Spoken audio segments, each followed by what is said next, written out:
Hello, and welcome back to PC Error Detective.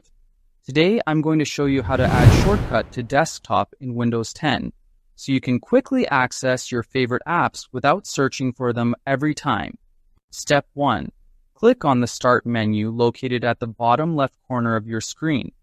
This opens up a full list of all the apps installed on your computer, giving you access to everything you need. Step 2. Scroll through the list of apps to find the one you want to create a shortcut for. Taking a moment to find the right app is important because this will be the app you can access directly from your desktop. Step 3.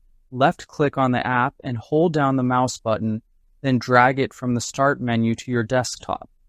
This action starts creating a shortcut, which will make launching the app much faster. Step 4. Release the mouse button once the app is over your desktop. You will see the shortcut appear, and you can move it anywhere you like for easy access. Method 2 allows you to create a shortcut using the app's file location. Step 1. Right-click on the app in the Start menu and select Open File Location. This opens File Explorer to the folder where the app's shortcut is stored. Step 2. In the File Explorer window, right-click on the app shortcut. This gives you a menu of additional options that are not visible in the Start menu. Step 3. Click on Show More Options, then scroll down and select Send To, followed by Desktop, Create Shortcut.